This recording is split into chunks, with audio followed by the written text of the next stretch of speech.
मध्य प्रदेश के एक छोटे से गांव के बाहर घने जंगलों के बीच एक पुराना और वीरान महल खड़ा था, रुद्र महल।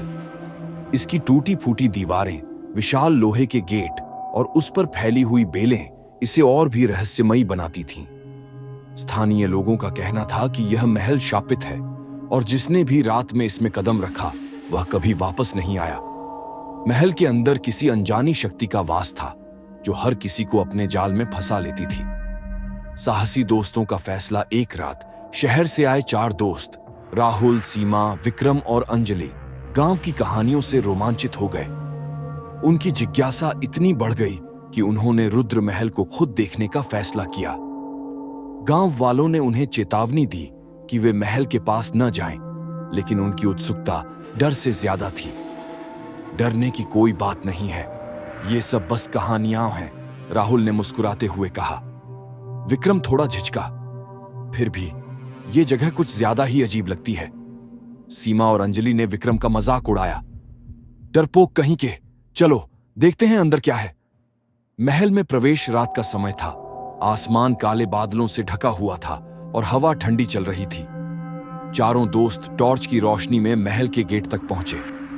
गेट को हल्का धक्का दिया तो वह चरमराती आवाज के साथ खुल गया। अंदर घना अंधेरा था। दीवारों पर अजीबोगरीब चित्र बने थे और हर तरफ जाले लटक रहे थे। जैसे ही वे अंदर बढ़े, ठंडी हवा ने उन्हें घेर लिया। हर कदम पर उन्हें ऐसा महसूस हो रहा था कि कोई उन्हें देख रहा है। अचानक पीछे से एक आवाज आई। कौन है यहां? सीमा और अंजलि ने एक दूसरे का हाथ कसकर पकड़ लिया। राहुल ने टॉर्च आगे बढ़ाई, लेकिन वहां कुछ भी नहीं था। शायद हवा का खेल है, विक्रम ने घबराए हुए कहा। परंतु तभी एक पुराने झूमर से एक हल्की सी रोशनी चमकी और चारों को लगा कि कोई साया हॉल के कोने में खड़ा है। रहस्यमयी महिला की उपस्थिति।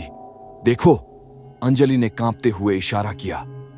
सामने एक स्त्री खड़ी थी, लंबे सफेद कपड़ों में, बिखरे बालों के साथ। उसके चेहरे पर एक अजीब सी शांति थी, लेकिन उसकी लाल चमकती आंखें कुछ और ही कहानी कह रही थीं।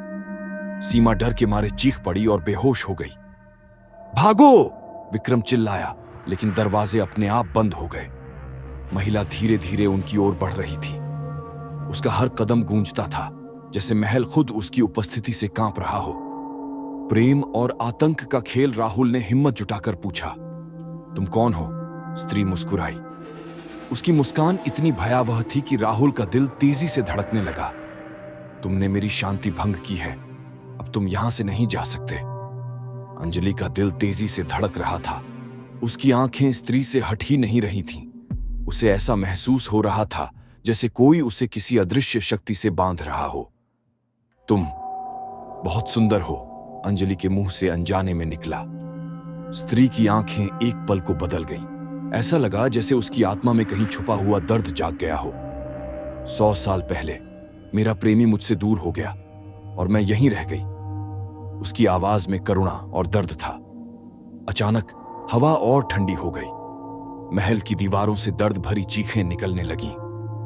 विक्रम और राहुल ने एक दूसरे की ओर देखा, लेकिन कुछ समझ नहीं पाए। अंतहीन दर्द का चक्र अंजलि ने स्त्री की आंखों में देखा और कहा, हम तुम्हारी मदद कर सकते हैं। स्त्री का चेहरा एक पल के लिए नरम पड़ा, लेकिन फिर अचानक उसके चेहरे पर गुस्सा छा गया।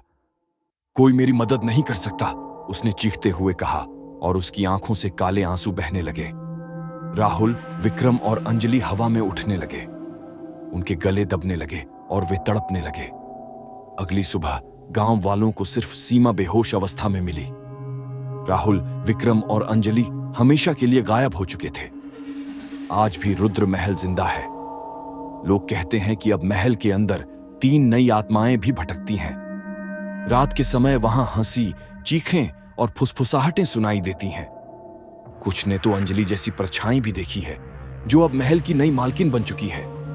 जो भी रात में रुद्र महल में जाता है वह कभी वापस नहीं आता। सीख, कभी कभी कुछ जगहों पर अतीत की पीड़ा इतनी गहरी होती है कि वह वर्तमान में भी जिंदा रहती है। यह कहानी हमें यह सीख देती है कि हमें हर रहस्य को उजागर करने की कोशिश नहीं करनी चाहिए, क्योंकि कुछ रहस्य हमेशा के लिए दबे रहना ही बेहतर होते हैं। क्या आप भी ऐसी डरावनी कहानियों में विश्वास करते हैं? क्या आप कभी किसी शापित जगह पर गए हैं?